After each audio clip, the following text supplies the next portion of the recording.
Hello there, and welcome to the Star Wars Guys YouTube channel where the Force is family. I am Master Paul, I'm the Mac Cave. and tonight we are going to be scratching off another movie of my never seen list. And don't worry, for once, it's not Star Trek related. We're going to be talking about The Wizard, or as others like to call it, a movie length advertisement for Super Mario Brothers 3. Yeah, a theatrical commercial. Yes. So let me first talk a little bit about how I even heard about this movie. Because I first heard about this. Notorial saying he can't hear. Never mind. Oh, never mind. Oh, Like make what? sure to, make sure you don't have me on mute. Yeah. So, anyways, like I said, let me tell you about how I first heard about this movie. Because I had heard about this movie long before it even made it onto my never seen list. I heard about this movie from, of all people, the Nostalgia Critic, because he did a review of this. Yeah. And of course, in his own way, he pointed out all the things that just didn't make sense about this movie. And we'll get to some of those too. Yeah. Um, Love his but channel yeah, but yeah, that I heard about it like I want to say in 2015, and it kind of escaped my memory until recently when my never seen list was being made. It got brought up. In fact, I want to say it was you that brought it up in that one though. It's very possible. stream. So, so yeah, we are finally here to talk about it today. And of course, we're talking about this now because, like I said, it's Tuesday, but we're taking a break from Tuesday Night Trek. We will be back with that on January 4th, I want to say. So, yeah. So, Matt Cave, real quick, Matt Cave, before we get your thoughts on the Yeah. movie, let's read all these comments that the Woo-hoo. Nerdporial life form has left us. So I invited him to be part of this because I know he's a big video game fan also, but he's not going to be joining us because he has some stuff to do for his own channel. So this is basically everything he would have said on the panel with us. He says, I'm going to be editing and lurking tonight. I got Mario 3 when I was 5. I did not figure out for like several months that I could fly above the frame in the first fortress and get the whistle. How the kid knew to do that. Yeah, that good point. The game came out in Japan in late 1988, but didn't get to the US until February of 1990. I got that for Easter with the Donkey Kong classics, Epic Easter Sunday. That does sound like an epic Easter. He then goes on to say, I actually did not see The Wizard until I saw Angry Video Game Nerds review back in 2008. Wow. Netflix delivered the DVD to me, and that's how I watched it initially. Good God, that makes me feel old. That's Remember, great. y'all remember when Netflix wasn't just a streaming service and you actually got Mhm. physical DVDs from them? Oh I yeah. was I was in 8th grade when that happened. Wow, dude. Oh, you talk about feeling old. Come on now. Yeah, I Oh my god, man. I was married and in my house. wow. He also says, I did play Nintendo competitions as a kid, Super Mario Brothers. I first saw Mario 3 at a convention in Rosemont and played a little bit. I was surrounded by much older kids, though. Saturday mornings would be me playing Super Mario 3, or I would be watching the cartoon The Adventures of Super Mario Brothers 3 with Captain N, and I Captain can tell you know what he's N. talking about.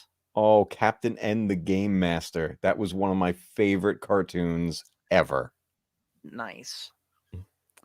He says, so yeah, I played the devil out of the game for months, completed it, and moved on to Zelda. Then SNES and Super Mario World took it to another level. I think they should have made a sequel to The Wizard featuring Super Mario World. Now that I think of it, unveiling the new Super Nintendo, that would have been an epic sequel. And Yeah. yeah, it probably would. So that is a very, very interesting and very touching story, Nerdporial. I can't wait to see it printed in book form. And real quick, hello to Felix. Hello to Star Wars Theology. And hello to Leia Rose. Hello there. All right, Matt K. So now it's your turn. What's sort of your history with this movie and your thoughts on it? Oh boy. Well, I saw this movie when I was about 8 years old. I saw it in theaters. And this was about a year before Super Mario 3 reached North America for the console. It was out on the what's it called? What was the arcade machine that had a bunch?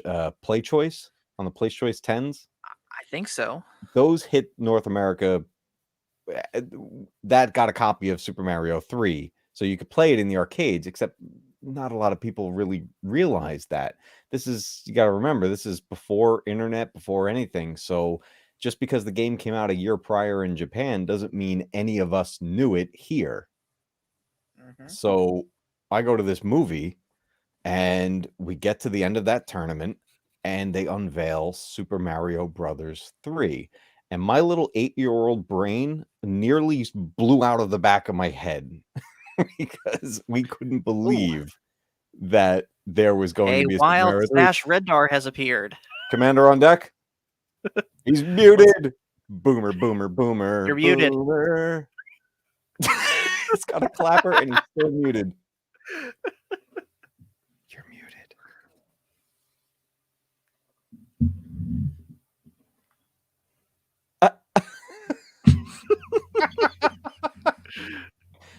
Boom, shakalaka. There he There is. you are. What's up, dude? Apologies. I have almost no time. Time's of the essence. What's the wizard? Now I feel extra old. The Wizard was a movie back in 1989 starring Fred Savage, and it unveiled Super Mario Brothers 3 to the North American audience. What? Yeah. Awesome. Oh, man. So literally, it was a movie-length commercial for Mario 3. It's an hour and a half commercial? Pretty Sort of. much. It does have a storyline. There is actually a pretty heartwarming storyline to it, but that gets overshadowed because of all the Nintendo, especially the Power Glove. It's so bad. See, now It's you're so talking. bad. I remember the Power Glove. Oh, yes. I wish I could forget the Power Glove. Do you have one, Matt Cave, by chance? I did. The thing was so bad that eventually my brother and I gave up on it, but the thing looked cool, so we just cut the cord off of it and used it as a glove to be superheroes. Nice. I mean, that's waste not. So, X-Wing, I take it you have not seen this movie? I have not seen the movie, but now I am extremely intrigued. You would love it. Did this come before the John Leguizamo Super Mario Bros. Movie? Yes. Yeah, because that was mid-90s, wasn't it? That was 93? So, yeah, early mid. Okay. This came out in 89, and then the year later, Mario 3 hit the shelves in North America. What 3? Super Mario Brothers 3. Super what 3? Super Mario. I think Mario? Oh boy. Is that what we're doing here? Mario. To quote the sequels, I think he's toying with you. It's not Mario. It's Mario. Mario, isn't it? Mario, eh? Come on. We can talk about Mario, eh? We get a cup of coffee, and we go talk about Mario. We'll get a me 8-ball sandwich. I'm from the South. I can't do that. That's no problem, man. You go talk to the guy at the place about the thing. Yeah, you know the thing about the door and the, Yeah. Forget about it, huh? Yeah, forget about it. All right. So,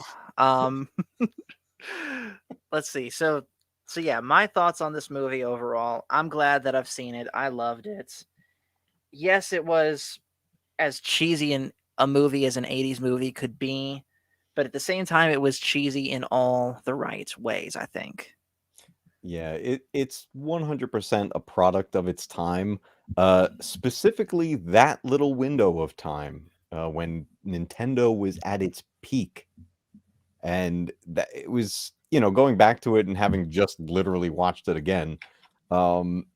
It's not a movie that really holds up these days, but remembering what that experience was like when it first came out, that's the thing that'll always bring me back to it. It's that nostalgia. Yeah. And Nerdporial's right. It's lots of schmaltz to it. Mm-hmm. Or I just prefer to say cheesiness or whimsicalness, we could say. Yeah. And ActionCom is right. This is very much a Goonies type film, which, yeah, that's another great movie, by the way, The Goonies. Oh, absolutely. I did tell you guys that I've been to Astoria, Oregon, where that was filmed, right? Oh, nice. I didn't know that.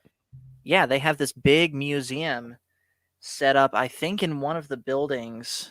It's like a big jail, like the jail that they used in the movies. They've turned that into a museum and have a whole bunch of different props and such from the movie there, including Data's full costume, gadgets, and all.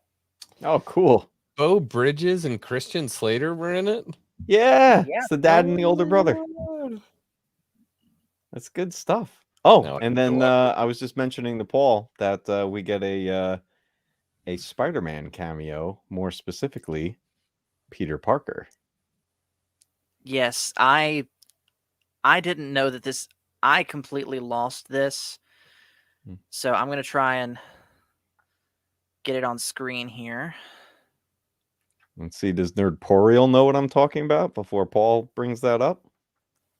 Did anyone else catch the Peter Parker cameo? I don't think it'll let me share audio, but I don't think that's gonna matter.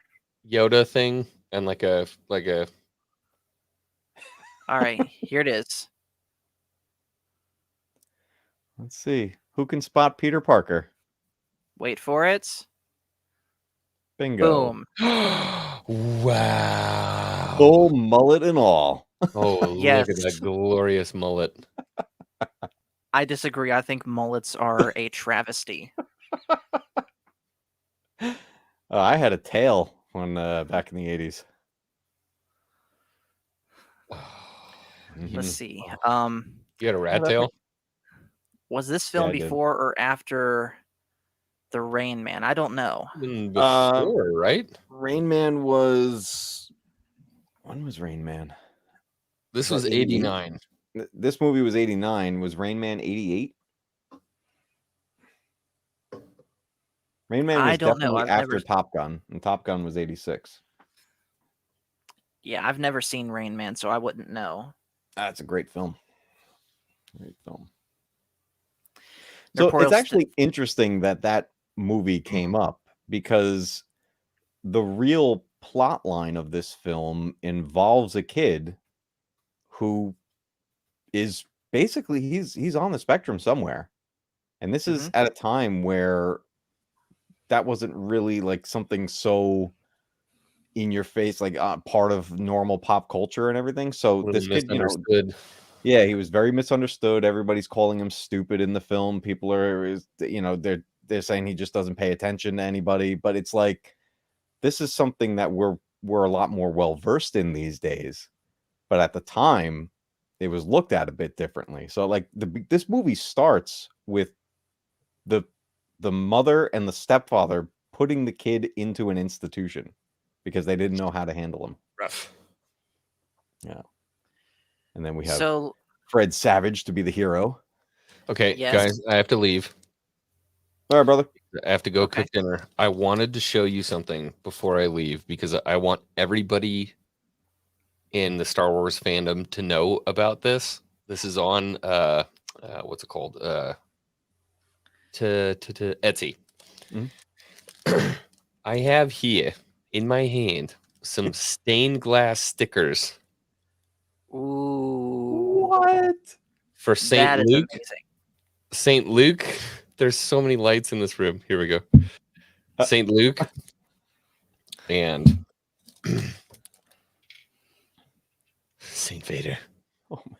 I like that. Look at how cool these things are. And so what you do is you peel them off and you stick them on your window, and then the light comes through the back and it like colors the ground in the room just like a stained glass. They're peel and stick stained glass. I want them. Can you put the link to that in the chat real quick for me, I X-Wing? will. I got to bounce, but I will do it from the background. Thank you. That's so awesome. You guys have a wonderful night. May the force be with you. See you later, man. And also with you. Oh, by the way, new setup. Hey, I had to move rooms. I'm no longer in my grandmother's spare bedroom. I'm in my room now. okay.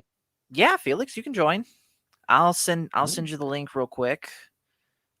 I think I'll send it to you on Discord, so check there. Cool deal. Where is it?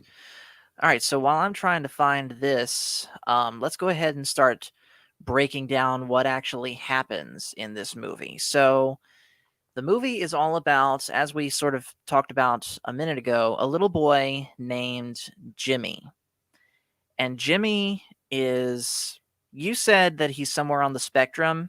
And I think, yeah, that is definitely a factor. But I would also add to that, I think he's, as we find out later in the movie, he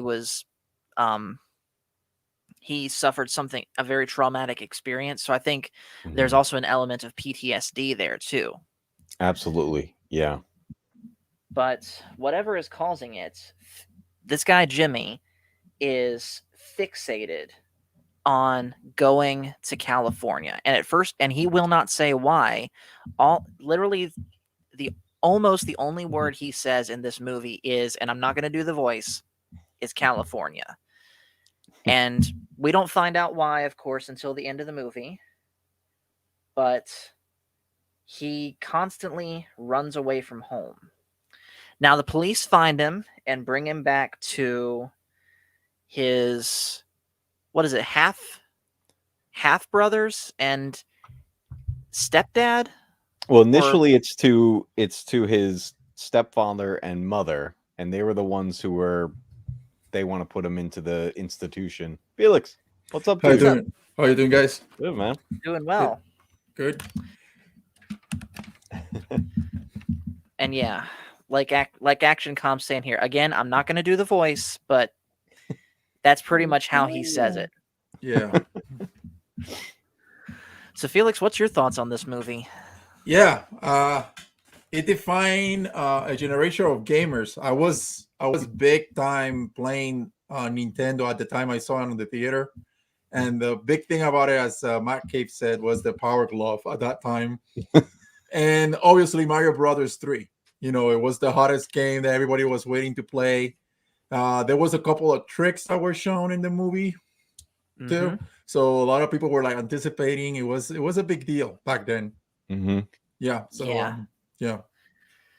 So anyways, Jimmy goes back to his mom and his stepdad who want to institutionalize him because of his problems.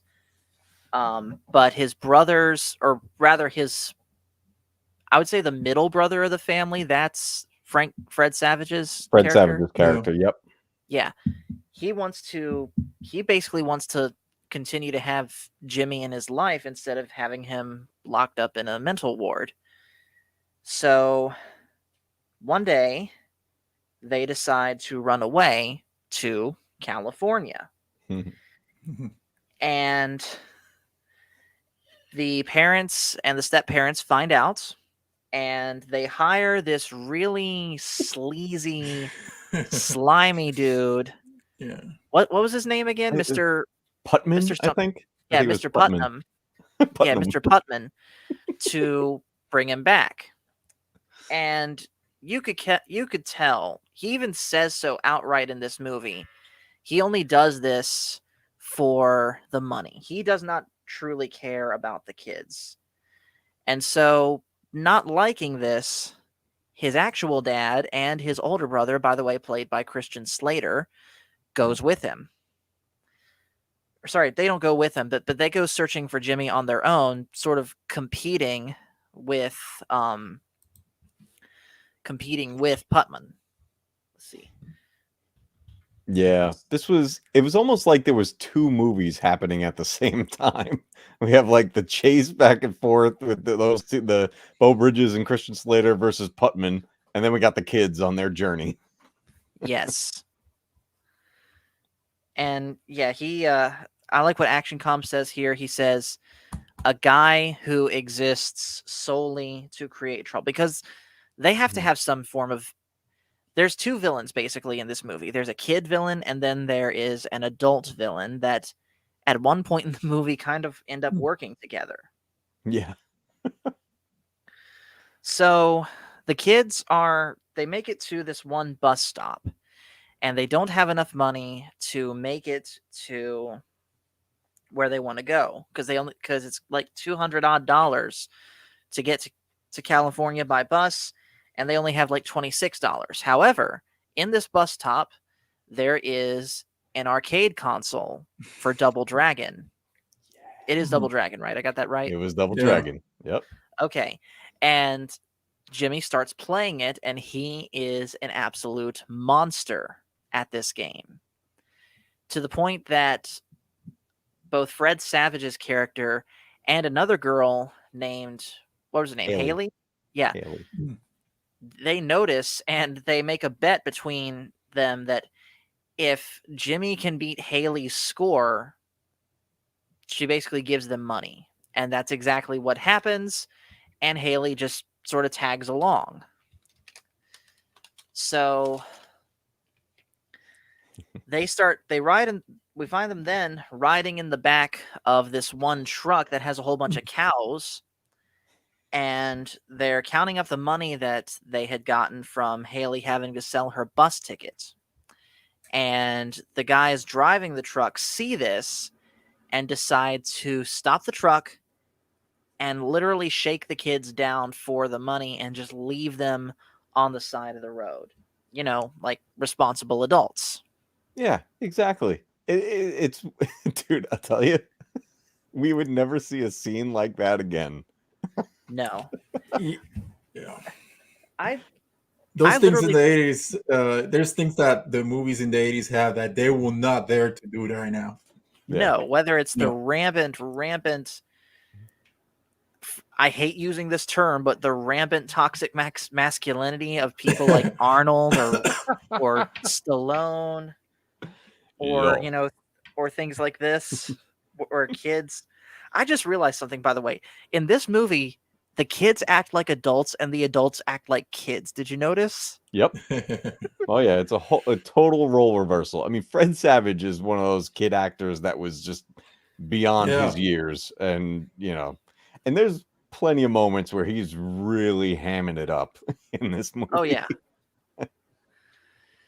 So, speaking of adults acting like kids, Mr. Putman and Beau Bridges and Christian Slater run into each other, and Mr. Putman decides to pop Beau Bridges' tires again because he does not want to lose his livelihood. And that pretty much really kicks off the on-site rivalry that the two have, where later on in the movie they're outright ramming their cars into each other, trying to get them to back off, and it's hilarious to see. And yes, Action Com says, I love to see Beau Bridges taking Putman's car apart. He just hit Yes. him over and over with that pickup. While clearly messing up his own truck too. It could take a beating. True. I mean, it is a Chevy, and those are the best trucks. So, meanwhile, they're at another sort of bus stop type place, and they make another bet with some older kids, and and the older kids lose, and they aren't happy about this. They try and beat the kids up for the money, but they're scared off by the one actual adult in the room at that point. And that's where we hear another kid pipe up and say, yeah, he's good, but he's not as good as Lucas. And we meet the best. Yeah. And then we meet Lucas, who is one of the best characters in this movie. He is literally this gaming god, you almost could say. Any game that he has, like he has a bag, like literally like this long, of a whole bunch of different NES cartridges that he has absolutely mastered. And side note, I wonder if any of those was Zelda 2. Oh, it had to be. They featured it in the movie later. Yeah. They did? Yeah. Hmm. Beau Bridges was playing Link's Adventure. Oh yeah, that's right. That was when he was playing it hooked up to the TV in the car repair shop, wasn't it? Yep. Nice. They played there's a lot of nostalgia there because you see the connections at that time, you know. Yeah, he had the gray brick back there. Yep. Yeah. If you take, it's a throwback. And by the way, that's how you were able to compete with other people. You needed to bring your backup games, go to the other guy's house, and if you had competitions like that, that's how it was. And then you got back in the day it was that way. Oh yeah. Actually, wow. Let me grab something real quick. Okay. Real quick, while you're doing that, ActionCom has a question. He says, I would like to ask the panel, if you ever went on vacation, did you take the Nintendo with you? I've taken my Switch with me several places. Yeah. Oh yeah. I've taken the entire NES. I've taken my Sega Genesis. My father, for a while, worked alongside with my grandfather, who ran a limo company for a bit. So my father would drive the limo, and inside the limo was a TV, and it had the hookups. So me and my brother would go for rides and bring the NES and play it in the limo. Nice. I used to have the bags too. Like you have like the specialty bags for the Nintendo, the Sega Genesis, and oh wow. There you go, Paul. Does this look familiar? Wow. Oh yeah, that was in the movie, wasn't it? Wow. Yes. Oh exactly. dude. Yes. That's amazing. Yes. I remember carrying one of those with because you needed to bring the games that you master, because if you're in that time telling Paul, if you were a gamer, you needed to know your games. You needed to go. It was like when you go and do pickup basketball. You need to have your stuff. Know your stuff. It was serious. Yeah, getting that high score is what it was all about. And if you wanted those true bragging rights, you had to prove yourself. Because then you could go to other people's house. Yeah, that ground you access to other people, and then you're able to go to higher level competitors and stuff like that. It was great those years. Oh yeah. Yeah. In fact, hearing you guys describe all of that made me think of something. Imagine if instead of this movie coming out in 1989, imagine if this movie came out in 2009. And if I'm lining up my timeline correctly, imagine if instead of this movie revealing Super Mario Brothers 3, imagine if this movie was about Call of Duty and it revealed Call of Duty Modern Warfare 2. Oh, that was a big release, dude. I put a lot of hours into Modern Warfare 2. Yes. I'm not a big first-person shooter gamer, but that one sucked me in, man. Yeah, not to mention they would have really, and I mean really, escalated the competitive aspect of the movie between the kids, because I didn't grow up during that time playing Call of Duty, but I have heard stories of how toxic those lobbies could be. Oh yeah. Well, they're still toxic right now, but yeah, man, I don't even think I'm old enough to be in those lobbies at this point. Man, it was such a different time, because now with everything being like online gaming and everything, it's like, yeah, you get all this stuff and it's out there for everyone to see pretty much, right? If you're in those competitions, you're getting up on the leaderboards. But back then, man, it was about recreating what you did now in front of an audience. Yeah. It was like, prove it. Oh, you got that high score, or you beat that level? Show me. And then by the way, yeah, because you don't have that many chances. Those games were hard. It's not like now, like you have one chance. Yeah. And you need to be perfect. Like, for example, there was also competitions. I don't know, I'm gonna date myself with this, but on Blockbuster. I remember going to Blockbuster competitions in order to get games. You needed to go there, play, get in the top 5, top 3, and then from there, you get games that were not gonna get released. You're gonna get them before. So if you wanted to play those games, you needed to win. I remember playing Sonic 2. I got the Sonic 2 in a competition. I was second. And I got the chance to to get to the what was the game after that? Forgot, it was Sonic. It was not the one with 2 was with Tails. Then it was Yes. Knuckles. Yes. So Sonic. I don't remember what was the name of the third game. It was. It wasn't the Sonic CD, was it? Sonic Yes, CD came out. yes, Yeah, that yes. had Robot Sonic in it. Yes, Metal yes, Sonic. because you need to add the extra expansion to that, and that was gonna. So you were able to get rights to get that game before everybody else. So that's awesome. Yeah, man. So, anyways, the movie continues with them traveling down the road, playing a whole bunch of different arcade machines along the way. We even get a scene where the Christian Slater character and the Beau Bridges character are they're in a hotel room, and this is where if you could pick one scene to exemplify the notion of the kids act like adults and the adults act like kids, it's this scene, because it starts out where the dad's trying to sleep and the Christian Slater character is trying to play the 64. But in the next scene, it's reversed, where the Christian Slater character is literally wakes up to his dad playing the NES. Yep, playing Ninja Turtles. Mm-hmm. And I love what they do. I never caught this until I just rewatched it. He starts explaining to his son where he just got to. He's, I got to the 3rd level. I got this weapon. I'm hitting this board, whatever. And they cut to the screen, and he's on the first board. Like, you have nothing. Yeah, it was not synchronized. Yeah. That was great. Now, real quick, I do got to mention this on the off chance that my dad is watching this.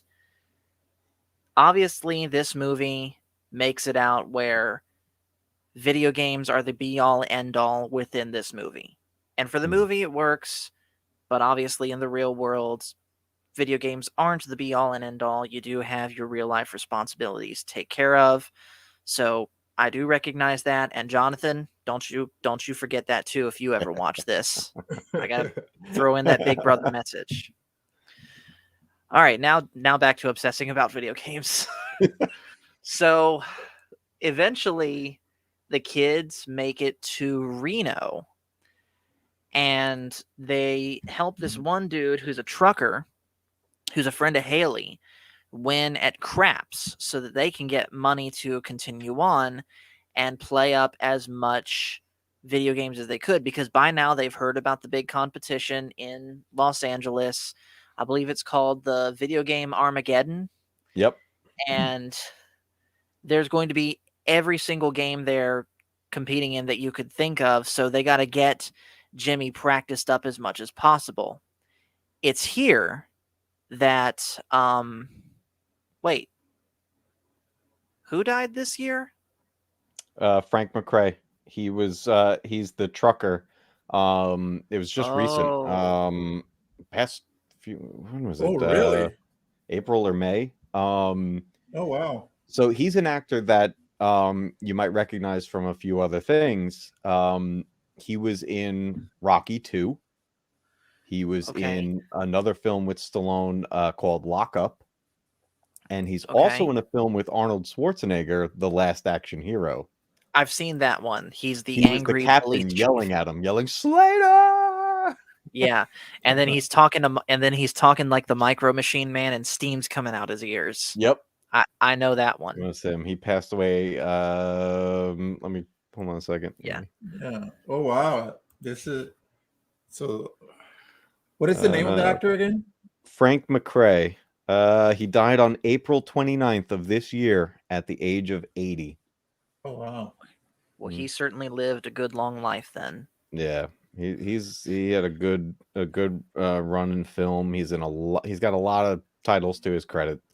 And he's one of those actors that I always loved seeing him pop up in films, and probably my favorite role that he ever played was in the movie Lock Up with Sylvester Stallone. That's a great film. Okay. Now, it's in this scene that the Putman character first catches up with the kids. He catches up to him a couple different times, and this is the first one because he's only there for Jimmy. He doesn't really care about the other kids. Mm-hmm. So we get a scene that obviously would not fly in this day and age. Where in the casino. the other, yes, in the casino, where he gets a hold of Jimmy, and in order to rescue Jimmy from Putman, Haley screams and says, censoring it, he touched me. Oh, Yeah, yeah. there. And so Yes. he literally gets grabbed by, one guard to a limb and thrown out of the casino. So they're able to get away like that, and they go to this one dumpy trailer out in the middle of the desert in Nevada where Haley actually lives, because she built up this whole time that she lives properly in Reno, but that is not true. Like something to do with her mom and not being financially stable or something, right? Yeah. She mentions that her mother had a gambling problem, and then it ended up, I guess, when she left or whatever, it was just her and her dad. And her dad was just trying to find his next opportunity. So she was, for the most part, on her own.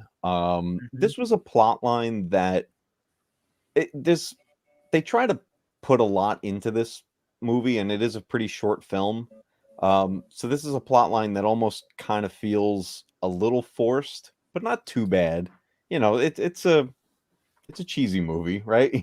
So there's a few things that they try to force in there. They try to force in a little bit of like a romantic plot line between her and Fred Savage. And, it's just kind of like, all right, well, there's that happening. But all right, what about the video games and the parents? Right.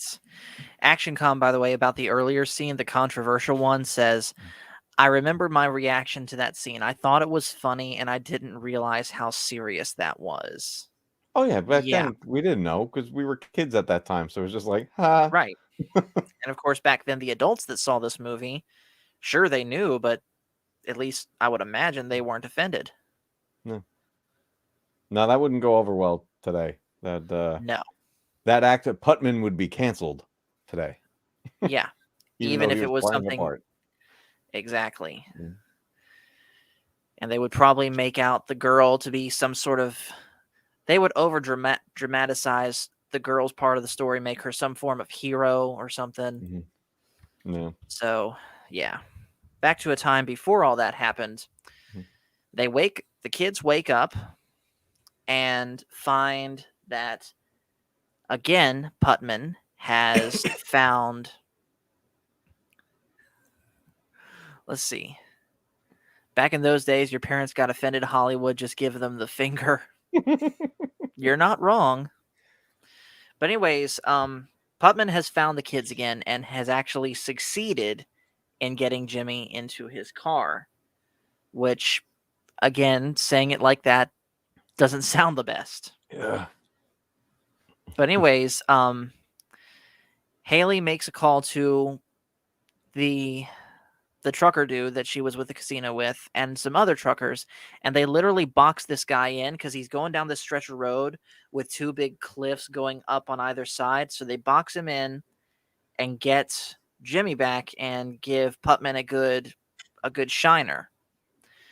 So the trucker dude takes them literally all the way to California, and the chase continues. Meanwhile, it's clear that the Beau Bridges dad character has gotten even further into the NES, and the son is starting to get a little cringe about it. Yeah, every chance he gets, he's got that controller in his hand. He's playing everything from Turtles to Zelda. Even to the point that Christian Slater has to yank the power cord on him. In the middle of Link's adventure. You don't do that. Exactly, because if I remember correctly, games like that, if you die and get a game over, there's no save states. You go all the way back to the beginning. Well, this one, Zelda did have the save capability because those cartridges had the little battery in them. The gold cartridge, yeah. right? Yeah. Oh, okay. So you can save, but it's still like you're going back to a point. There's still a lot of backtracking with it. Like the first Zelda, for example, even though you save, let's say you died in the dungeon, when you start your game, you're back at the first screen. So with 3 hearts, and that's it. And you gotta get back to whoever. Not like the new Nintendo Mini that you can actually save wherever you are. Wherever. Yeah. Like you can save multiple. It's different. Which we had that back then. Oh, what a game changer that would have been! But I don't know. Yeah, I don't think I would change it though. Yeah. Nerdporial says in order to save your game, you had to get game over to do it. In Mhm. Zelda, Super Mario 3, there was no save. I always left the game on when that's a good way to cook your Nintendo, man. Oh, I left my Nintendo on all the time. That's how I beat Contra. I would start it in the morning, leave the console on and turn the TV off and go to school. And then hope it was still on by the time I got home. And I did that for a few days in a row, and I beat Contra. Nice. Yeah, and once you get good at it, you can get the up down left right A B start, and then you can get 99 lives. Yeah. So, I sympathize with this one because indulging a little bit too much in video games multiple times has gotten me in trouble as a kid. I'm pretty sure it has anyone that calls themselves a gamer at this point. Mm-hmm. And real quick, ActionCom says the movie kind of implies that the father gave the son his talent. Do you guys think so? Because the father, Beau Bridges' character, actually is doing very well at these games. Every time he mentions where he's getting to and everything. The thing about Jimmy was that his big thing was, and I've seen this firsthand with friends, that he's recognizing patterns. Mm-hmm. So he's getting ridiculously good at these games because right away he's seeing the patterns. And that's what old games. Hey, Pacific, what's up, man? Old games like that, even a lot of games these days, it's based around patterns. That's why after a while, like with certain boss battles and things, you'd be like, all right, I get the pattern now. So now I know exactly what this guy's going to do. But Jimmy was so good at recognizing these things that right off the bat, he's figuring this out. So he actually becomes a bit of a prodigy at these games, like right off the bat. But maybe there was a little something to it that I never really thought about it that way, because Beau Bridges was actually getting pretty good at these games real fast. Yeah, he was. So, there was also another scene that I forgot to mention before they make it to Reno. Those bully kids that they meet up with, the ones that they catch up to him and beat up the Fred Savage character and get their money back. And that causes Fred to want to give up, and that sort of makes Haley not like him that much. But then this scene's important because we hear Jimmy say his first words that aren't California. He's like, I don't want to give up. I want to keep going. Mm-hmm. That So brings them all together. Exactly. So anyways, they make it to California and they make it to the video game tournament. And of course, they see Lucas there. And we get obviously a lame 80s bully insult like, so you're the wizard, huh? I just hope you don't get nervous this time like you did last time. Otherwise, you might whiz on someone. Hopefully it'll be you. Yeah. So yeah, it was. So what was the game they play in the elimination round? Ninja Gaiden? They did Ninja Gaiden. Yep. Oh wow, man!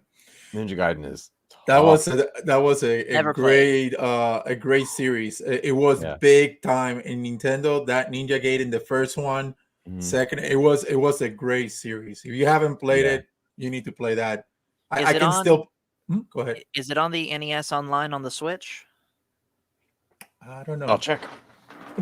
I know that I remember playing hours and hours just for the storyline. The storyline, Yeah, it was like, is that game actually had cutscenes. yes, Really? yes, Mhm. and the storyline forced the kids to play it. You had the game, but you wanted to see what was going on with this ninja, Yeah. and then it evolved because it was Ninja Gaiden, and then I think it evolved to the higher consoles too, to Super Nintendo. I think there's a couple games too, and I think Genesis also had a Ninja Gaiden too. Yep. At one point, It's yeah. on there. Oh, well then I guess I'm gonna have to play it then. Actually, they It- did. Had the whole thing. They released it twice on here. They have Ninja Gaiden, and then wait, I thought I just saw it because they did a few specials Yeah. on here where they'd start you at a certain point. I could have sworn I just saw Ninja Gaiden special. Real quick, Nerporial says Ninja Gaiden would penalize you if you died against the final boss. The problem is the final boss was in 3 phases and they were tough. Oh yeah. Oh yeah. Yeah, not only was the boss in 3 phases, but it was 3 levels leading up to that boss. And if you died, you play the levels and all the boss phases again. Oh boy. Yeah, and the key on those I've- games is that you need to memorize the patterns of the when they shoot. You need to know it's repetitive. So if you play a lot, you can memorize when to jump and when to stop, and you need to do this real quick in order to avoid being hit. So Yeah. Okay. Yeah. Wow. Definitely a relentless game. It was tough. Well, it's tough game. I Yeah. can't wait to frustrate myself playing them. Yeah. Make sure you're in a calm mood when you get started with that because you might throw your Switch out the window. What are you talking about? I play my I don't think anyone from work is watching. I play my Switch in the caverns when there's nobody around. Plus the music is really fast paced. Yeah. It was like you can really get into your nerves because you're trying to play and this music is going fast. Yeah. Yeah. I gotta go. And then you got enemies respawning from the side of the screen and you're dying over and over. And it's one of those games where if they hit you, you bounce backwards. So it's like falling right down a hole. And then Castlevania. I love when in the Ninja Gaiden 2, you could grab and go bam, bam, bam, bam, bam, because you couldn't do it in the first one. It was harder.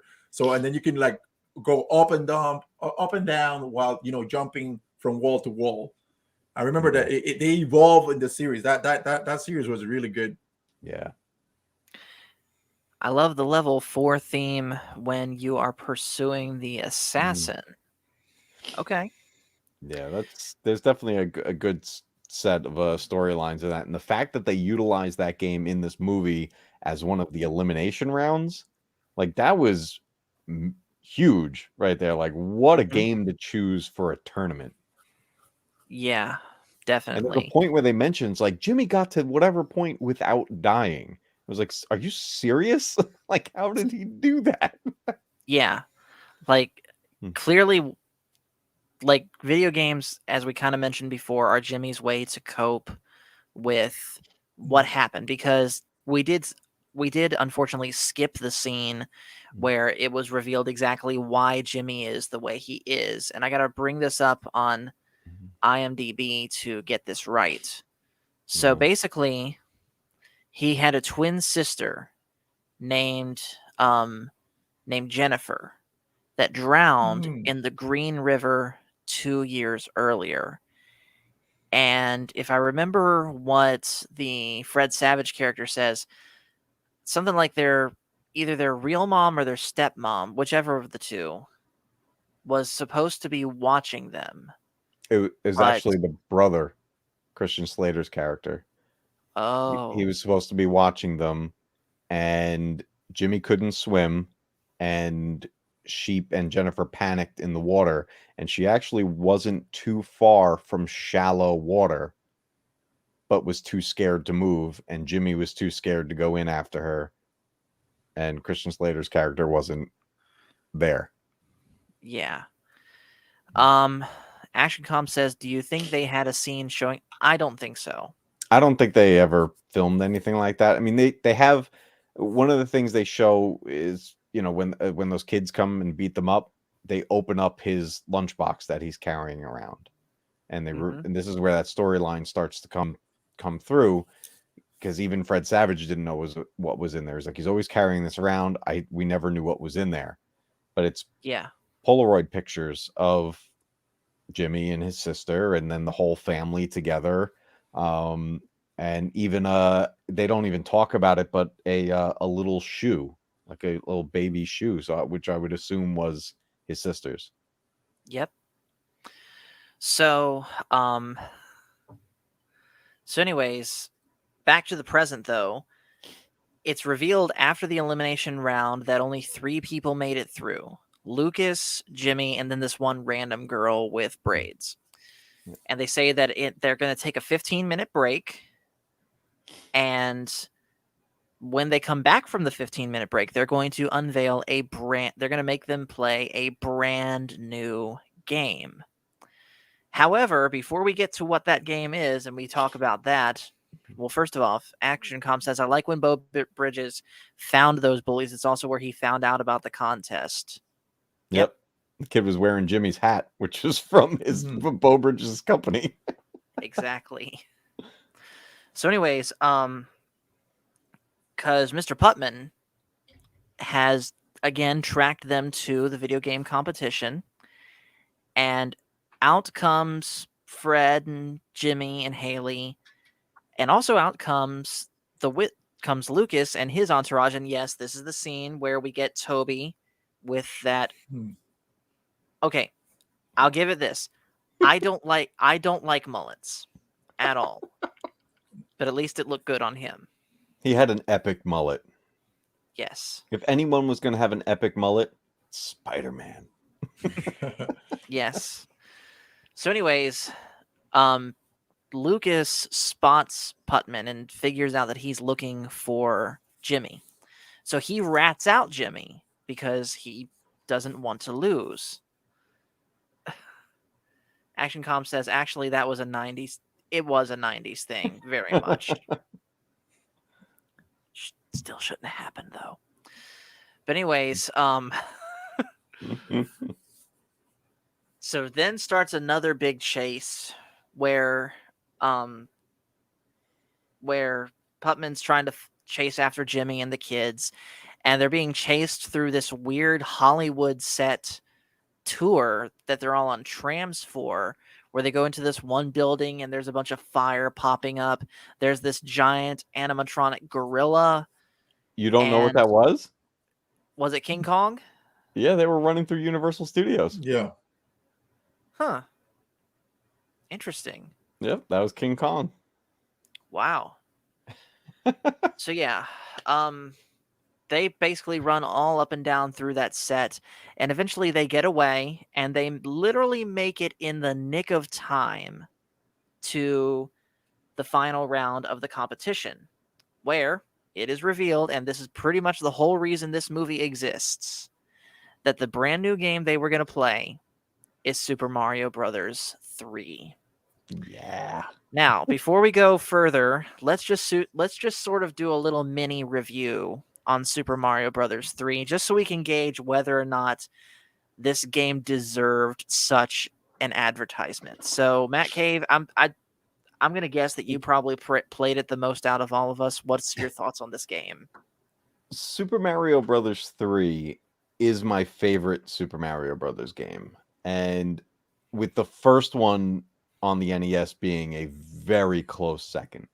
But Mario 3 coming out was like an event. I mean, it was everywhere. There were toys, there's cartoons. If you went to McDonald's and got a Happy Meal, there was Mario 3 stuff in there, which I still have some of the figures and everything that came with that stuff. But do you have any of them handy? Not handy, but I'll dig them up and show them off on a thing. Right? There was one of him in the raccoon suit, but he's on a spring. So it was one of those things you stick down and it would eventually pop up and jump. There were so many things promoting this game. And when this movie hit, it was almost immediate. It was like right after this hit and the reveal happened, Mario 3 was everywhere. So this was more than a game back then to me and people in that generation. It was an entire event. Like it was a global thing. It was unbelievable. What a crazy release that was. And then on top of that, we ended up getting a fantastic game. Mm-hmm.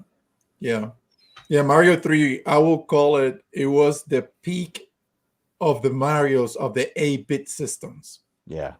It was. Okay. It was the top, because Yeah. Mario had you could fly. It was different. It was completely different. How you guys- went through the levels and everything. It was You guys keep talking. I will be right back. yeah. Yeah, no, you're right, Felix. So it was a whole nother way to play Mario. I mean, everything from level design to just having that overworld and everything. Yeah. Is you think about it, like what we got in North America, we had, the first Super Mario Brothers, but then our Super Mario Brothers 2 was very different. We didn't get the Yeah. one released in Japan, which basically looked like the first one, just with new levels.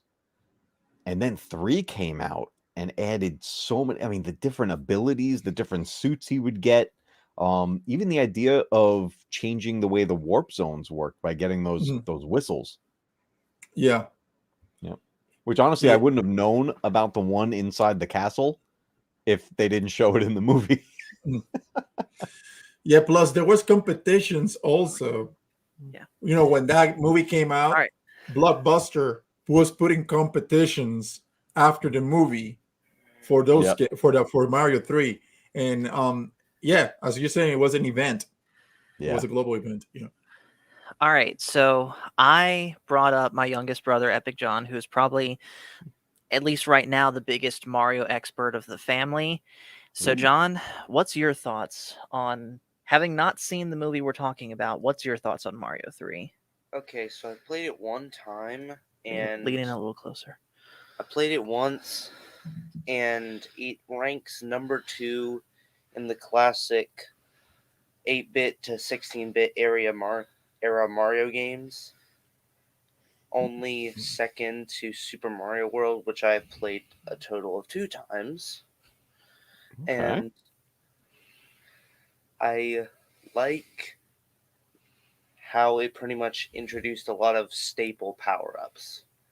Like, how many games have you seen the Tanuki Leaf in? Lots. Yeah. That sounds about right what you're saying. If you include the 16-bit, I will say number 2 to Super Mario World. And then if you only limit it to 8-bit, I will put it 1. Yeah. Yeah. We all know that dead last is Lost Levels. Oh, no love for Lost Levels. You're only saying that because Nathaniel Bandy said that. I said it because I couldn't even get to the second world. All right, get out of here. All right. So I gotta show you this movie, by the way, that we're watching. If you like Mario so much. All right.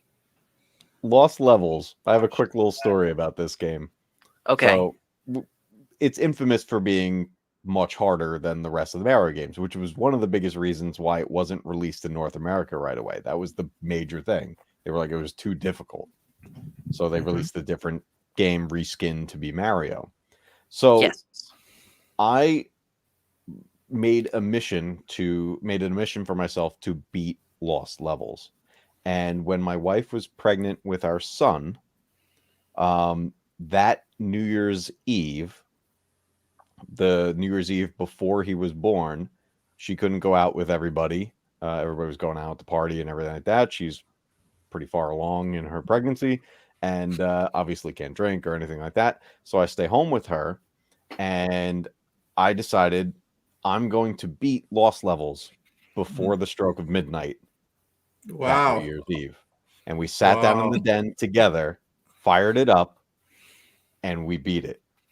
And I couldn't believe how ridiculous that game got, because the last dungeon, there's like 4 different Bowser fights. It just keeps going. There's like fight number 1, fight number 2, fight the letter A, fight letter B. Like, it's just ridiculous. We're like, is this ever going to end? Wow. And then we finally did it, and we beat it before midnight. So Lost Levels was the Super Mario 2 of Japan, right? Yes. Yep. Okay. Yes. It was Super Mario 2 in Japan, Lost Levels in America. Okay. Now, we got it in America on Super Nintendo in Super Mario All-Stars, where they revamped the graphics for the older game, Yes, yes. and they included lost levels. I was first exposed to Lost Levels when they, when they re-released Super Mario Brothers as Super Mario Brothers Deluxe on the Game Boy Color. Mm-hmm. And yeah, that thing it's no joke. I couldn't make it past World 2, I want to say. That was the first time they introduced the poison mushroom. Yes, where you I touch remember it that thing and popped you out. I die. was like, oh, cool, a purple mushroom. What does this do? Dead.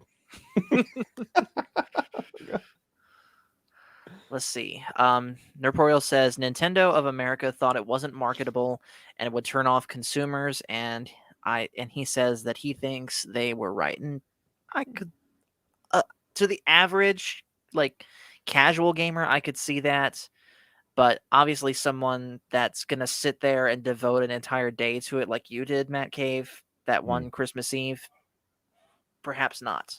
I had to beat it. Yeah. And he says he prefers Mario 2 to Lost Levels. I really like the North American Super Mario 2. You know, it was a reskinned game. It was called something Doki Doki something adventure. I forget what it was. It was going to be a different game, and then they were like, reskin it, make it Mario, and then they did. Yeah, the feel was different. Everything was the graphics. The doors, everything. So many things from that game continued on. The Shy Guys and everything like that are characters that are staples in the Mario franchise now. They show up in Mario Party and Smash Brothers and all this stuff. Like it's like. And don't forget, they also had the Shy Guys and Bob-ombs. Yes, and the Bob-ombs. They were in the cartoon, the Super Mario Brothers Super Show. Yeah, I was gonna say that the cartoons. There were cartoons of those too. Love that cartoon. He keeps calling you out on your Long Island accent, man. Come on, man. I love it. So apparently the original plan for Super Mario 2 was a game called Doki Doki Panic. Yeah, that's what it was. Yep. And it was like a guy, he had like a turban thing on his head, and there was like all the pyramids and stuff, which we get those like Egyptian skin levels and they kept it in the game. But that was the thing, like it was a completely different type of game. When Mario 3 came out, we were kind of back to the older style. It was no more of the pulling the plants out of the ground and doing all that stuff. Mario 3 went back to its roots, but then, you know, amped it up to the next level. Right. Yeah. So back to the movie. So Mario 3, I think we come to the consensus that yes, it absolutely did deserve to have a whole movie made after it. It was that big of a launch. So how does this movie end? So Lucas, Jimmy, and the girl are playing Mario 3. Obviously, the girl's going to come in last place because she just is not as skilled as Lucas and Jimmy. And for a while, Jimmy's actually slipping up a little bit. He dies in the game twice, and that causes him to lose some points. But then he hits the warp zone, and he finds the flute. And he also, at the ending screen of each level, where you hit the box and you get either a fire flower, a star, or a mushroom, he gets the star. And you're able to, and that's how he's able to win. I love you,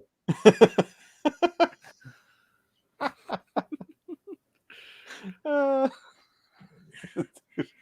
That's great. The clock ran out during the break? Oh, in the movie? I think so. So anyways, that is the challenge, and Jimmy wins 50 grand from it. And by this point, the Beau Bridges character and the Christian Slater character have caught up with them. They're watching him play through Mario 3. And of course, everyone is losing their absolute minds. And Lucas is just over there like, it's so bad. Yeah. So they're heading home, And off in the distance, Jimmy sees some statues of dinosaurs, and he starts going crazy, saying California, California, California, and he starts trying to get out of the car. So they pull over, he runs off toward the dinosaurs, goes in one of them, and to come to find out, that is the place where that one picture of all of them as a family was taken. So the whole reason that Jimmy wanted to go to California to begin with, it had nothing to do at first with the competition. He just wanted to go there so that he could go see those dinosaurs and visit the last place that he and his family were all together with again. And Yep. in a way, sort of say goodbye spiritually to his twin sister. Yeah, it was like pretty much the last place the whole family was together and happy. Mhm.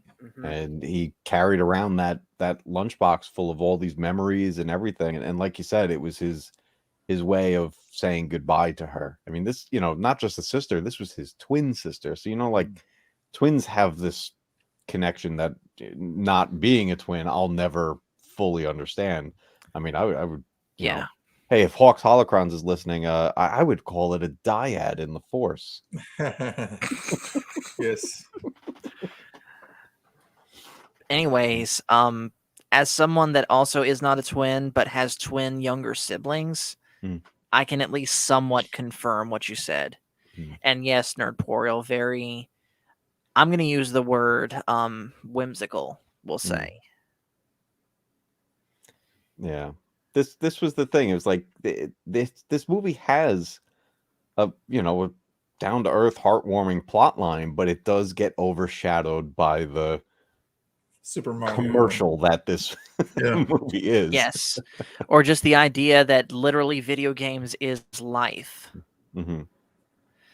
And real quick, Action Comp says he leaves the lunchbox there, and the movie kind of implies he's about to open up again. And yeah, he kind of does, because in the very last scene, all three of the kids are riding in the bed of the truck where Beau Bridges is driving, and Fred Savage kisses Haley on the cheek. Haley kisses Fred Savage and Jimmy on the cheek, and then Jimmy kisses Haley on the cheek. It's adorable. Yeah. So that's pretty much the end of the movie. Although there is one thing that absolutely that I gotta point out that we missed that just blew me away, that I wish was still around today. And that was when they were practicing the games for the tournament, and they literally call Nintendo themselves The Nintendo and ask, Power "Hey, Hotline. what am I saying? Yeah, why doesn't that exist today?" Oh, yeah, I remember calling them. I used to call them, and if you call them and you ask for the guides, they will mail you the guide. Like for example, I was playing the game was Shining in the Darkness. It was called. I think it was a Genesis game. I think it was a Genesis game. And in Genesis they had it too, but they had the Nintendo Power. So Nintendo Power had the hotline, and you could get walkthroughs in paper.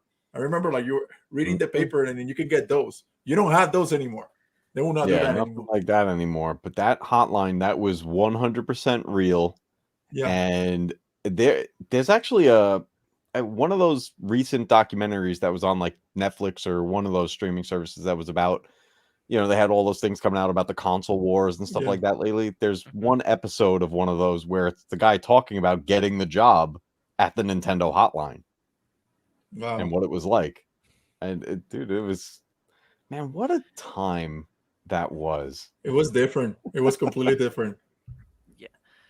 Real quick, Pacific says that he called them when playing LJN's Back to the Future game. What? Oh, wow! You should have just thrown that thing right in the trash. Oof. Game is awful. And then it's like the Just video that you did, Map Cave. Yeah. And then ActionCom says a couple things here. He says, the games in the arcade are not the same as the ones on the consoles. The layout is very different, and the bad guys are in the wrong places. I remember playing Super Mario Brothers in an arcade, and there was a wall where it didn't belong. Mm-hmm. Hmm. So there was an arcade version of both the first Super Mario Brothers and Super Mario Brothers 3, and they are different. What was it just on? There's I might have it on the Wii U. I gotta check. But there was a port of the arcade version of Super Mario Brothers. And it was just like, oh, cool. Like, there's a different way of getting a high score and stuff like that. And then all of a sudden, I fall down a hole that was never there before. I'm like, wait, what just happened? And then I realized it's a different game. And I couldn't just play it with my eyes closed. Yeah, I can only imagine if I walk into an arcade and find a different version of Super Mario 64, because that's the Mario I grew up with. Yeah, that was all these games, or most of these games that we got on Nintendo and Sega and stuff like that, so many of them were ports from arcade games. And the arcade games were, in many cases, a lot harder. Obviously, they looked better. They had better graphics and everything at the time. A lot of them also were, believe it or not, shorter, but amped up the difficulty level, because when you play a ported game to like a console, they'll add extra levels to it. So, for example, the Ninja Turtles arcade game is longer on the NES than it is in the arcade. There's extra levels. And real quick, ActionCom says now arcades have bars in them, but they don't call them arcades. Don't they call them Dave and Buster's? Yeah, Dave and Buster's. Yeah. I've never been to one of those, but I'd love to. Not even not to drink, but just to play the games that they have in there. I have one next home here. They have a Darth Vader virtual game. It was and they have the X, the Death Star, the Star Wars version, but it's also 3D. Like you can go in and the carpet. Oh yes. I've played one of those. That's amazing. Yeah. In fact, I played one of those, I believe, in an arcade in Okinawa when I was overseas. I went to that particular arcade twice, and it was really fun. And the two games that I remember the most from that was that Star Wars game and a game kind of played the same way, but it was Luigi's Mansion, and you actually had the poltergust thing that you control to hit the ghosts. The Dave and Buster's near me has that. Yeah. Wait, it has that? I thought that was a Japan only thing. No, they did a Luigi's Mansion thing at in the America, the whole thing of holding this up. And then what they did was they took the same machine and converted it to a Ghostbusters game. Ooh. So and that one's now, I think, even long since gone at this point, because they always change around these things all the time. I haven't been to this Dave and Buster's in quite a while, obviously for world reasons.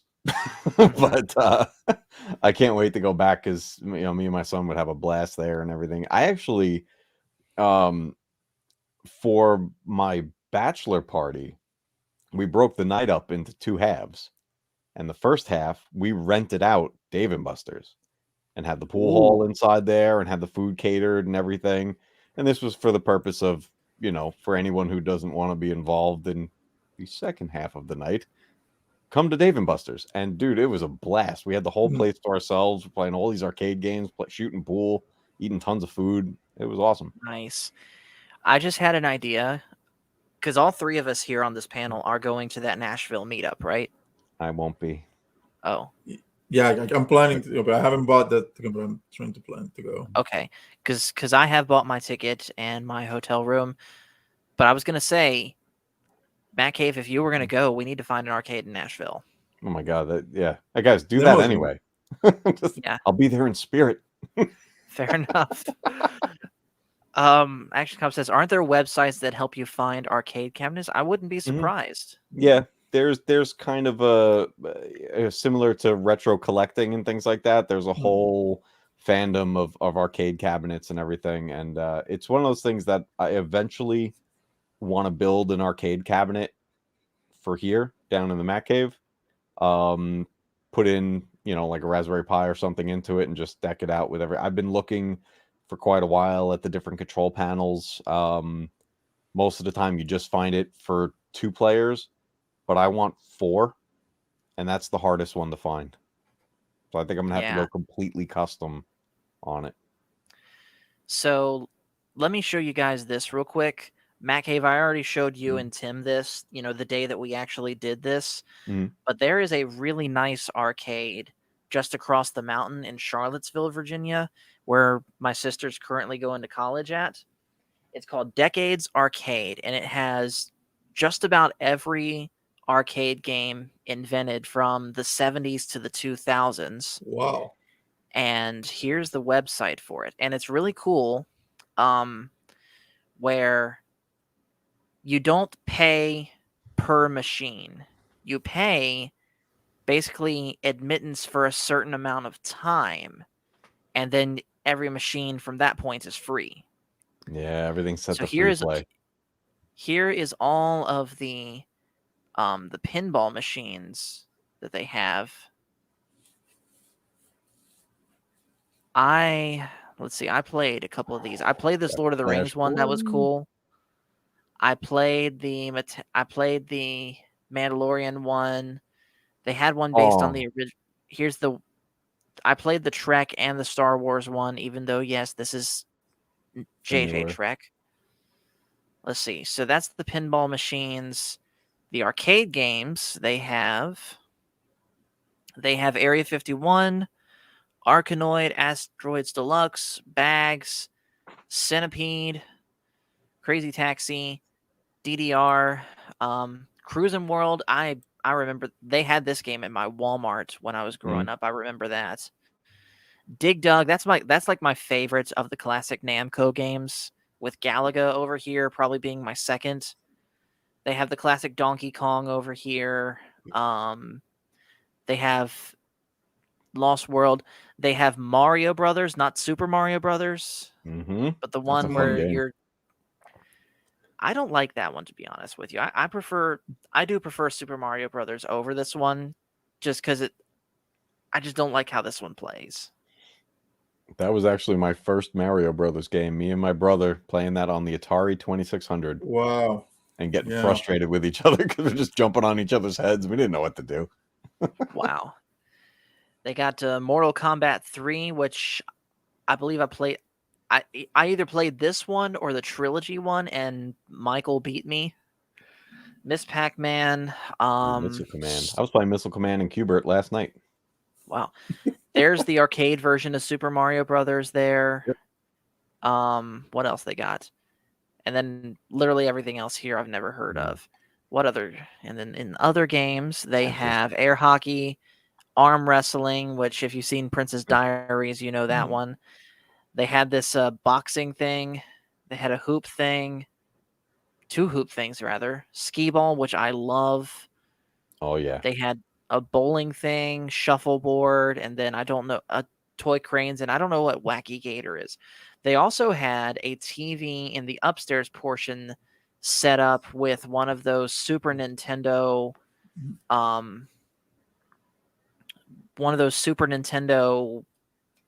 the tiny ones that just have the games loaded on there. I can't remember what they're called. The classic, the SNES classic. Yep. Yeah. They had one of those hooked up, and I was playing a little bit of Super Mario World, and I tried to play Super Mario All-Stars on there, but being honest with you, I prefer the original graphics, the original 8-bit stuff to the 16-bit stuff that they did there. It's just not the same feel to me. Yeah. So, all right. So getting back to the movie, though, we went over the story. Let's talk a little bit about the characters now. And let's start with talking about Jimmy. Now, like we said earlier on in the stream, clearly they're portraying Jimmy in this movie with some form of mental illness, be it he's on the autism spectrum, or it's some form of PTSD that he's dealing with from what happened to his twin sister, or some mix of the two, or something else that they don't say out loud what it is. It's just clear that his mind doesn't operate like a normal person. And I think this kid I don't know who he is, but he acted that part really well. Yeah, I mean, he's immediately likable. You know, he just Mhm. everyone is rooting for Jimmy at this point. Um, and he, like you said, he plays it so well that I think that helped the other child actors a lot to play off of him. And he Yeah. didn't have to do much, just the look, just you know, it was just his silent reactions to things that are going on around him. hmm He did a good job. Yeah. And here's the thing, his silent reactions, but at the same time, he really didn't emote with his face that much either. He for the most part kept the same expression most of the movie, but you could tell even still just by looking into his eyes, you can almost see the wheels turning what he's likely thinking. Yeah. Yeah, it has a little bit of the feeling of like a downsize of a Rain Man movie, Mhm. like a little bit, of that Yeah. kind of vibe. Yeah. And it's like Rain Man that's what the film was about Dustin Hoffman's character and his mental illness and everything like that. It was just like this is what that was the focus of the film. And Action Com makes a good point here, asking, was it better that they didn't hammer that point into the ground? And I think it Absolutely, was, absolutely. right? Like it's like we're the audience, we're aware something's up. Like you said, it could be PTSD, could be whatever else, right? And they don't just shove that in your face like a modern film would. A Yeah. modern film now, if they made that now, that side of Jimmy's character would end up being the force down your throat point. Meanwhile, trying to tell the rest of the plot, and it would fail because they're just keep reminding you that something's up with Jimmy. But we get it as an audience. We're aware. We're watching this happen, and it didn't need to be the focus, and it Yeah. allowed a good story to be told. But at the same time, he may have, again, not been operating on the same level mentally that you and I do. But that doesn't mean that he was a pushover either, because Action Com brings up a good scene here when he threw the candy back at Putman. It showed that, he still had enough mental wherewithal to know, hey, this guy's no good. I need to resist this guy and fight back as much as I can. Yep. Yeah, I think you actually hit the nail on the head, Paul, when you mentioned this is most likely PTSD. I Mhm. think you're right. Given that what we find as the reveal of what happened with his twin sister and everything. Yeah, because we see him start to open up after he makes his peace. He's smiling. He hugs his father. Like it just like we get a different side of Jimmy at that point, and it was like this is Right. what he needed to overcome what he was going through. Yeah. Felix, any thoughts on that? Yeah, I agree that you can tell that he has either PTSD, but it was good that the movie didn't hammer it all the way down. I think Mhm. the thing, because this movie was more commercialized in terms of the Super Mario 3, I think that took care of that. They didn't want to Mhm. just hammer on the condition of the kid when the intent of the movie was to show up this new game. So Yeah. yeah. So, moving on from Jimmy, let's talk about Fred Savage's character. And again, he, I'd say, is the is one of the best examples of kids acting like adults in this movie, because he really is the one that's handling, for the most part, all of the business end of what Jimmy's doing. He's the one that it was his idea to run away. It was his idea basically to introduce Jimmy to video games. He's the one that's setting up the bets. He's the one that signs him up for the competition. And Mhm. honestly, Fred Savage nailed it. Yeah. I mean, this kid was a pro by then. I mean, I grew up watching him on the Wonder Years, Yeah. and then he's in movies like Little Monsters and then The Wizard, and then there was all kinds of stuff. It's just he was that kid beyond his years. Like he just was very mature for his age. And he definitely is. He's the main focus really in this film because you can't help but just keep an eye on him. It's just like, wow, this kid is like this amazing actor, and he's what? How old was he in this? Was he about 14, something like that? I would guess 12. Yeah. And real quick, ActionCom asks, does this movie give any indication why the Fred Savage character was wise beyond his years? It doesn't, but my guess is that he has had to sort of be the emotional rock for Jimmy Mhm. when Jimmy won't let anyone else do that. He won't let his dad. He certainly will not let the Christian Slater character. So in Jimmy's mind, the Fred Savage character was really all he had, and the Fred Savage character knew this. That's why I think that's part of the reason why they ran away, because they had these thoughts that literally each other is all they have. Yeah. Hey Paul, I need to step out, but it was good to be in the stream. Yeah, this Okay. movie is one of those movies. You know, all these 80s movies are really good, and that's why you were able to see 8-Bit Christmas, right? You saw that one, right? So it's related to the gaming. I haven't seen it. Man, you need to see it. You need to see that. Okay. It's a great movie, and it's Christmas, and it brings you back to the Nintendo years again. So you need Oh, to see it. 8-Bit Christmas, you were saying? Yes. Yeah, go watch Well, that. Well, Watch hold on that. a second, Felix. Before you go, I want you to be here for my ranking of this. So let me bring Okay. up the list. All right. So here's the ranking. And I think I am going to put this movie. I think I'm going to put this movie between Jaws and Iron Eagle. Okay. Wow. This is high praise for this movie right here. Yeah. Look at the company that movie is in. Wow. Yeah. And of course, we can't Well, forget. Rubber gets its own category. Yeah. Yeah. Uh-huh. Again, anyone that has not seen this movie, do it. Yeah. Yep. Treat yourself. Yeah. Yeah. Nice. All right. So thank you for joining us, Felix. We're glad to have your input on this. Yes. Thank you. See you, Mcrae. See Have you, a good Mr. one, man. Paul. Bye. Bye. See ya. Bye.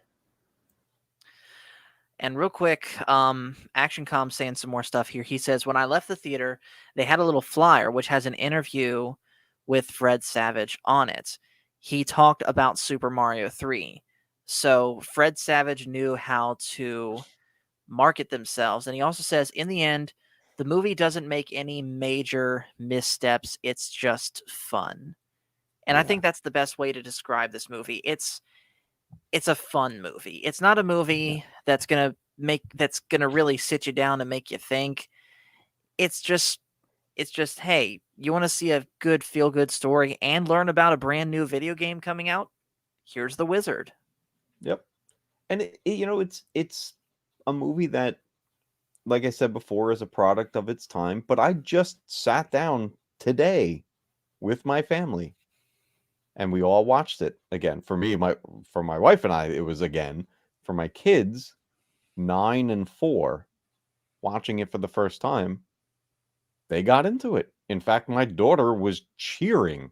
She's like, "Go, Jimmy! Yeah!" Like, it's freaking out at the whole tournament and everything. And they got all into it. So I'm like, you know what?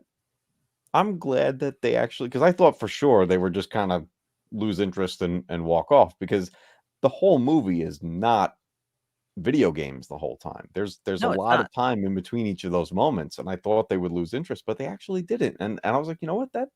That says something for this film, to take kids now watching it for the first time, and they enjoyed it. And that just made me think of something. Coffee on Korban, Tim. If you watch the replay of this and you get to this point, sit down with your daughters and watch The Wizard. You might get the same results. There you go. And real quick, ActionCom talking about how this movie is not it's just fun. It's not very thought provoking. And he says kind of like Willy Wonka. I slightly disagree with that. I think Willy Wonka is I wouldn't It's say a deeper. little bit more. Yeah, it's definitely more thought provoking than this movie when you consider the depths that Willy Wonka really planned out what he wanted to do and things like that. But that is a stream for another time. Yeah. Oh man, Willy Wonka's great. Yeah, it is. And yes, I have seen it, by the way, multiple times. So Good. yeah, I've seen both it and the vastly inferior Johnny Depp version. I saw that. Yes, unfortunately, that was a weird flick. It was.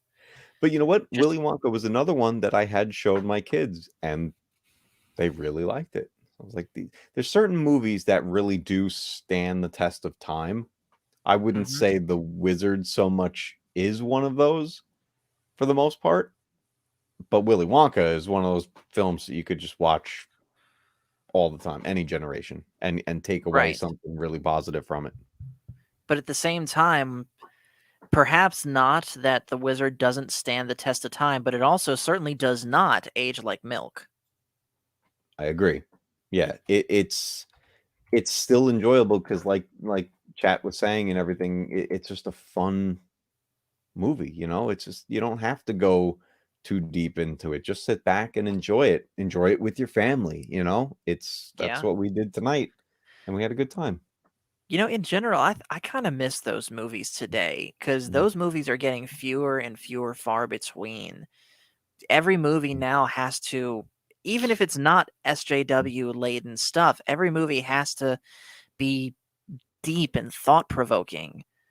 And but then again, movies like that, they may be getting fewer and fewer, but they're not extinct because Ghostbusters Afterlife, Mm-hmm. Spider-Man No Way Home. Yeah, it's a dying breed, and it has to come back because movies are supposed to be about escaping the real world for a little while, right? Yep. It's okay for movies to have things that are like, similar to real life and stuff and things like that, but don't make the movie about real life. Like we're trying to get away from that for a little while. Let's watch our heroes, let's watch an adventure, let's watch a story that's outside of our normal life and enjoy it for 2 hours, whatever it Yeah. may be.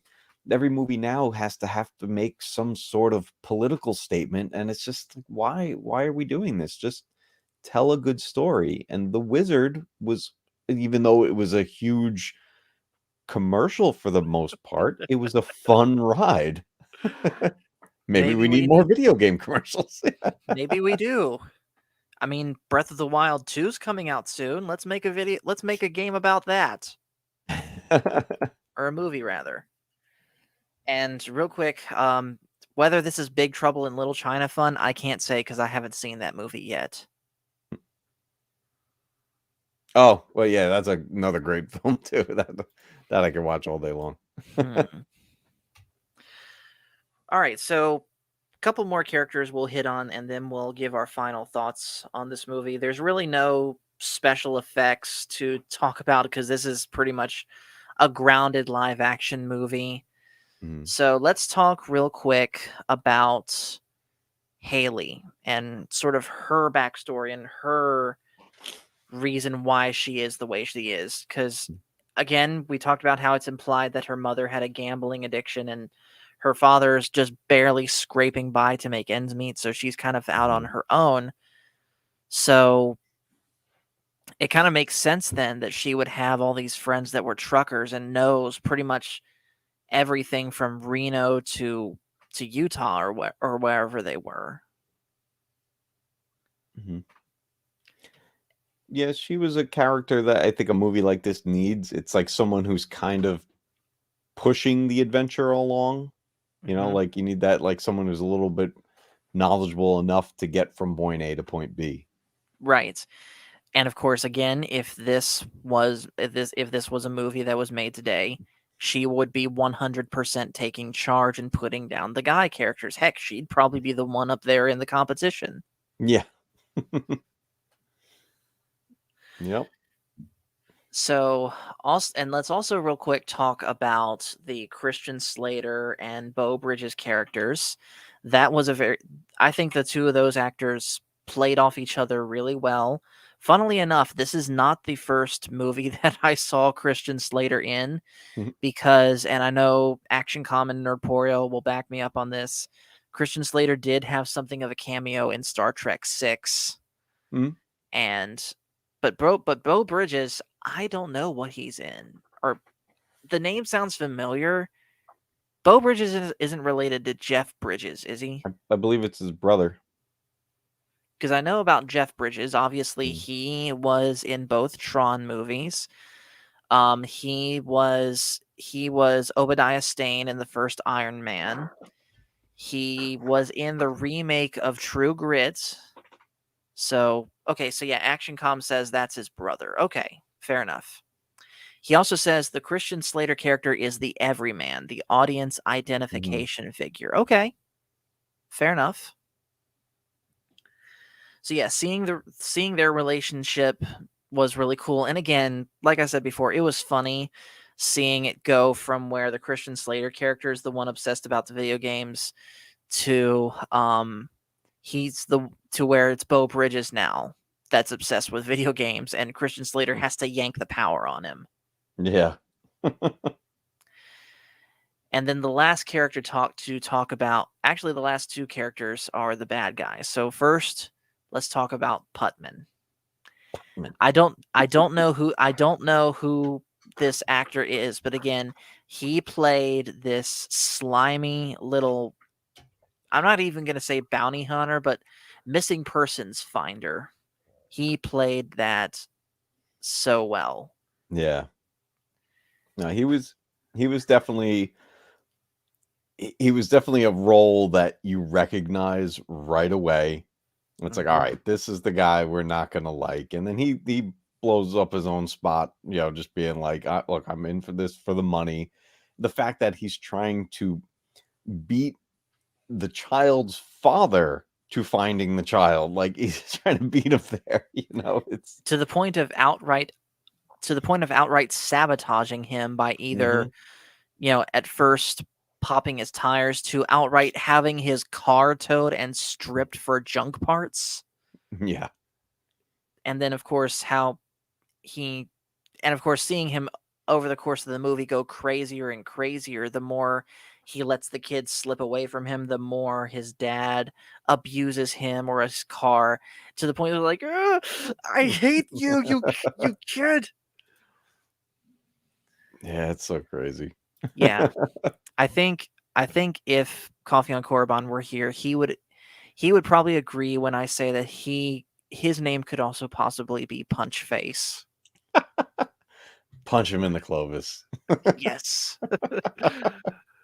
And ActionCom says he may be a bad guy, but he is still relatively, yeah, you're not wrong. You don't see him leering after, well, he's accused of that. But yeah, no, he's accused of things, but he didn't actually do it. No. And then finally, Lucas. Lucas was, honestly, I don't even really okay, I take it back. The only thing to me that makes him an out and out bad guy was the fact that he ratted out Jimmy to Putman. Other than that, I wouldn't even really consider him a bad guy. He's just the rival, the one that the competition is against. Exactly. That he was a needed character, especially for the point at the tournament, to have like if it was just a random group at this tournament and Jimmy's there, it's like, okay, obviously we're rooting for Jimmy. But the real threat at that tournament was Lucas, because we've already witnessed his skills and we already witnessed Jimmy kind of just back down. Like, nope. Yeah. And by the way, hello to Green Lantern. Thanks for joining. Hey. Green Lantern, just curious, what's your thoughts on Super Mario 3? And do you think it deserves to have a full-length movie commercial for it? Of course. And while you're typing that up, ActionCom says it's obvious that Cobra Kai was the inspiration for Lucas. He even looks like Johnny Lawrence. Yeah, he kind of does. Mm-hmm. But then again, that's kind of every 80s older kid or teen bully. Blonde hair and, well, RBF, we'll say. Mm. Yeah, it definitely that stereotypical, you know, I don't even, it's not a villain. Like, it's just, I don't know how to put it. Like, at worst, he's a bully. Yeah. You know, he's the kid that has everything. And then, you know, it's just like, that's what makes him feel like he's so great and everything. He's got Like, his little entourage. Like, here's another example. Draco Malfoy. There you go. Yeah. So he's the Draco Malfoy of the Nintendo world. exactly. Or as ActionCom says, the snotty rich kid. Yeah. Snotty rich kid. Because I'm sure all of those games that he carried with him and the Power Glove, I'm sure that wasn't cheap back then. No, that was not cheap at all. Not at all. And hey, when you watch 8-Bit Christmas, you'll get a Lucas. Okay. You know what? We're doing that Thursday. There you go. We're doing that Thursday. It's such a good movie. Green Lantern says, absolutely love Super Mario Brothers 3. Does it need a full-length commercial? Maybe, if it's done right. This was done right. Trust me. Anyone watching this, if us talking about this movie has not convinced you to go and watch The Wizard for yourself, clearly we have done something wrong. It's worth a watch. It gets that nostalgia bug going. It gets you, especially if you grew up back then with this. You know, if you grew up back then and you didn't see The Wizard, well then, wow. I'm sorry. But, all right. So I guess that's kind of our final thoughts on the movie. It's a great time machine back to the 80s when video games were really starting to come into their prime. And ActionCom is right. Those were the same dinosaurs from Pee-wee's Big Great Adventure. Never seen it. But what about my bike? All right. So anyways, yeah, that's pretty much it. Just go see the movie if you have not, especially if you like old vintage video games. And that's pretty much it. Now, usually when we sign off of here, I ask my guests to do their outros first, but this time, Matt Cave, I think it's appropriate that your outro goes last. So, because we're talking about retro gaming. So anyways, guys, thank you, of course, Matt Cave, for sitting down and reviewing this with me. My pleasure. This was amazing.